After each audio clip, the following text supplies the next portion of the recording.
Hello guys, this is just one guy and I'm back here with another Unity tutorial. And in this tutorial we're going to create an HP recovery bar. Now if you don't know what that is, if you ever played a game like Street Fighter, when your health gets damaged, you have a small little bar behind the health bar, which is the amount of health you can recover if you don't get damaged in a certain period of time. And that's what we're going to create today. Now, I'm just going to go over some of the variables and then give a demonstration of how it works. First, we have this variable here, current health, the current amount of health we have, and we have the maximum amount of health we have, and we have this right here, which is the damage amount, which is 50. Now, I've created this function that when I press the D on the keyboard, it's just going to damage the health bar by 50 points. Now, let's go in and look at the demonstration.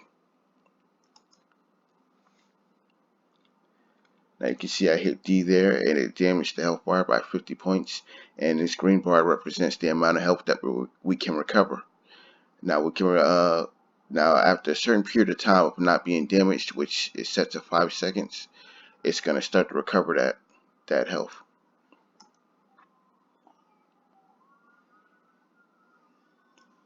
Right? And you can see that it doesn't recover at all right away. It goes up slowly, and it'll never go beyond that point of health that we want to recover. Now, if you've seen my previous tutorials, you should know how to do this already. But I'm just going to show you how to create this UI health bar real quick. It's really simple. We just go into the UI panel, go down to UI image, create an image, put it in a vague shape of a health bar, and this is going to be our background for the health bar. It's not necessary to have this, but it is easier to see the health bar go down if you do have a background. So we're just going to name this background.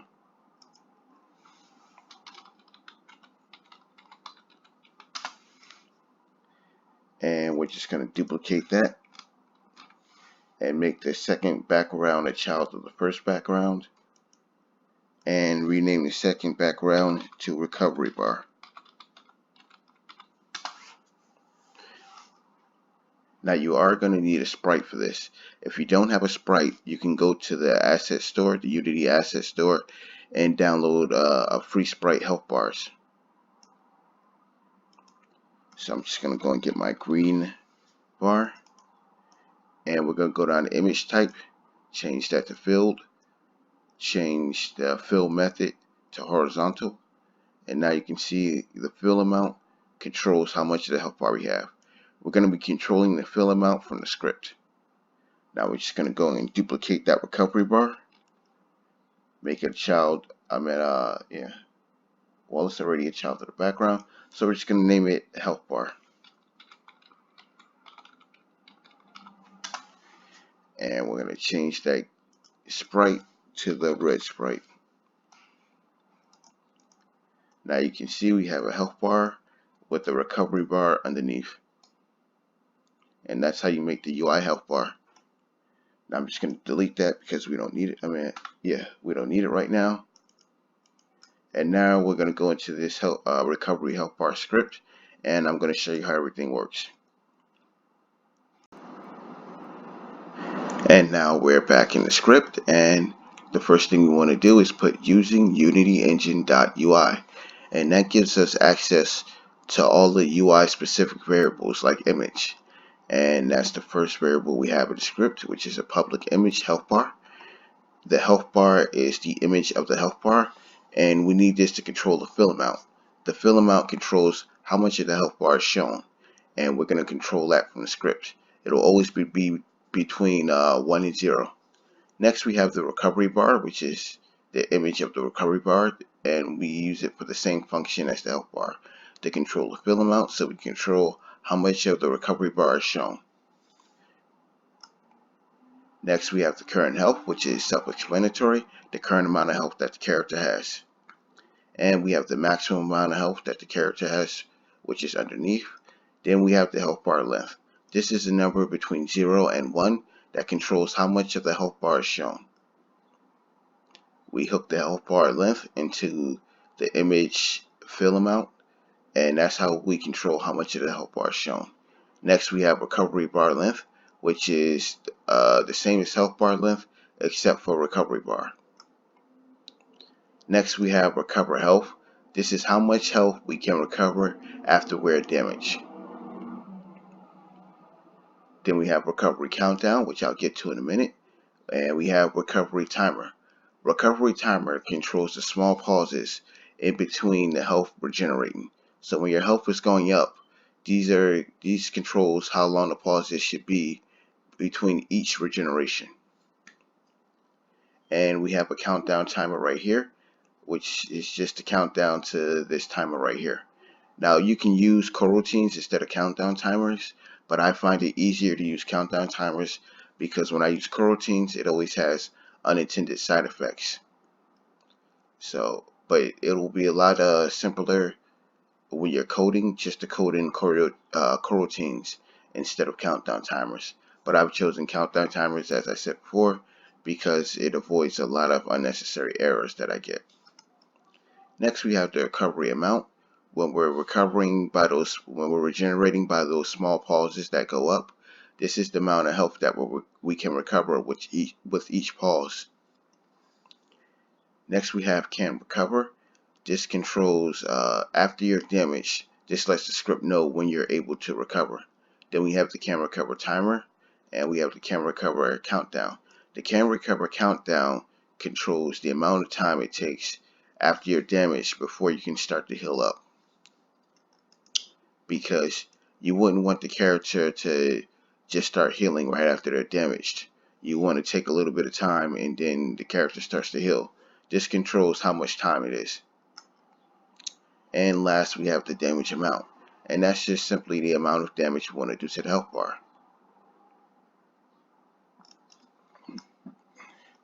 Next, we're going to update, and we have input get key down key code.d. This just says when we press the D key, it's hard coded in, so you can't change it. But this is just a test function, so you wouldn't use this to damage the health anyway. But right here, we just call it damage health function, and by the damage amount we set. It's important to note that this should always be a negative number. Oops. Next, we have the can recover function, which I'll go over in a minute, and we have the recover countdown function, which I'll go over in a minute too. And under that, we have the health bar length, where we just calculate how long the health bar should be. It's always going to be between 1 and 0, and it's controlled by a function called clamp, which is in the math F class. And we just feed it the variables of the current health / the maximum health, and it calculates how long the health bar should be based on those variables. Then we hook the health bar length into the UI image of the health bar fill amount, and that controls how long the health bar should be. Now, if you've seen my previous tutorials, you should already be familiar with all this, but I'm just going over it again just in case you're not. Next, underneath that, we have the same function for the recovery bar length. The only difference is the variables that we feed the recovery bar length is the recover health and the max health. And then we feed the recovery bar length into the recovery bar image fill amount.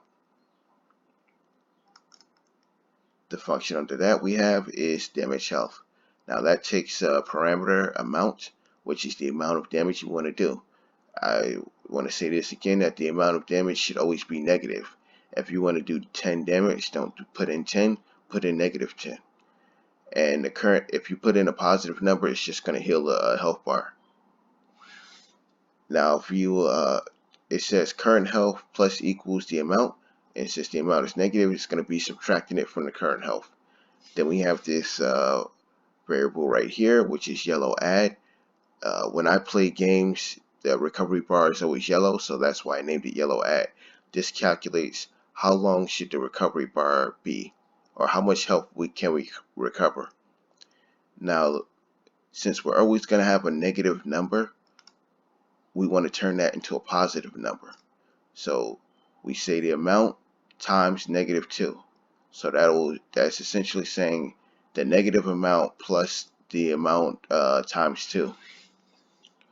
And that'll give us the inverse of the amount of damage that we want to do. And then I just divided it by 4.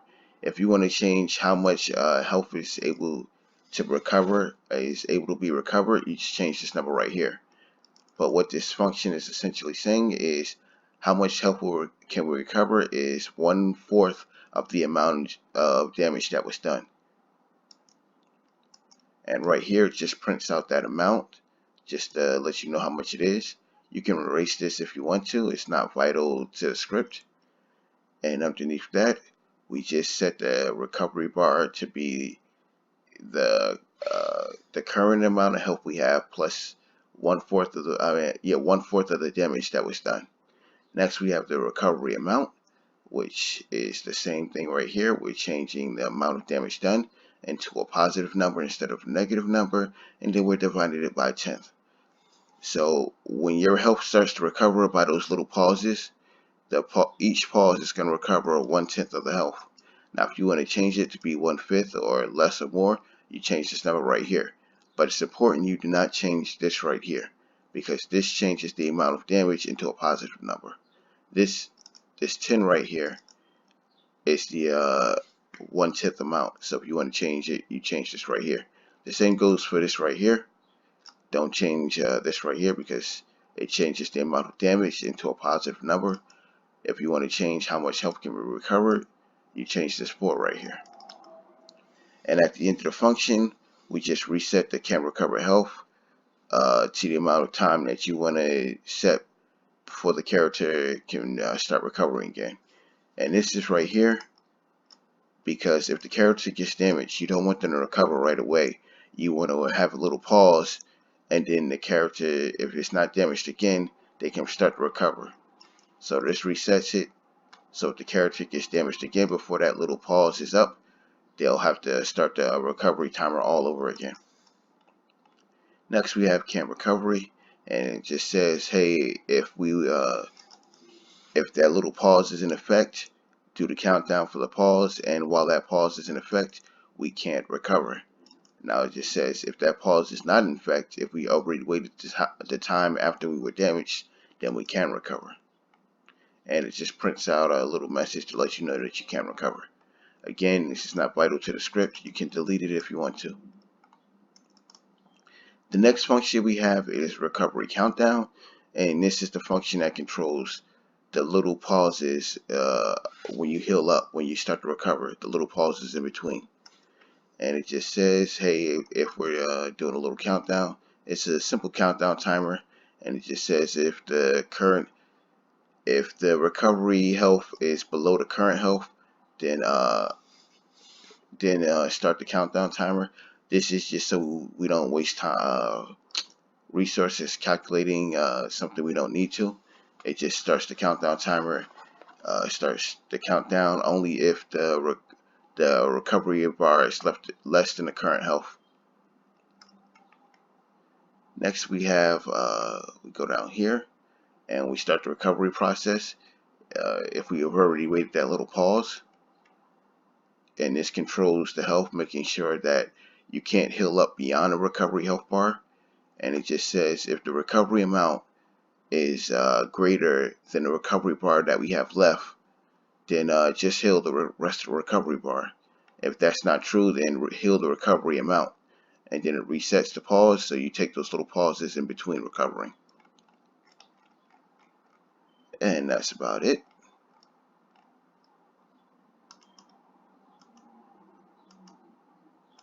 I'm going to put a little link in the description to the script on Pastebin, but just in case you don't feel like doing that, I'm going to show the whole script just in case you want to copy it. And I'm going to end with a demonstration in game just so you can see how it works once again.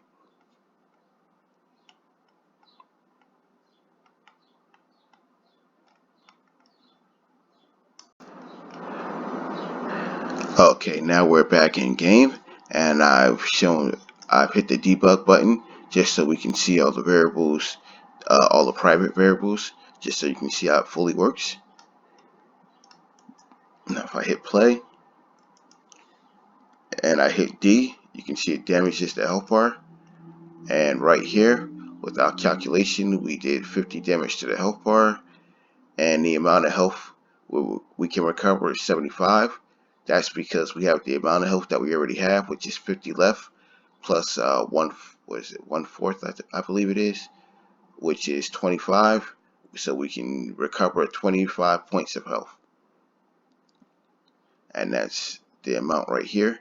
And now we're going to do, you can see that the camera cover timer, which we set to 5, is counting down. And once that hits 0, we're able to start recovering. We're just going to watch that in game. And now you can see that the recover timer, so those little pauses in between going up, is counting down, which we have set to 2. So altogether it'll be 7 seconds before you can start to recover. And once that counts down, it gets to 0. You can see it's healing by the, where is it? Recovery amount, which is 10. And that's because 50 damage was done, and it's calculating about 1/4. And since I believe it's an int, or maybe, we're recovering 10 health. And that's how it works. That's it for today. Thank you for watching.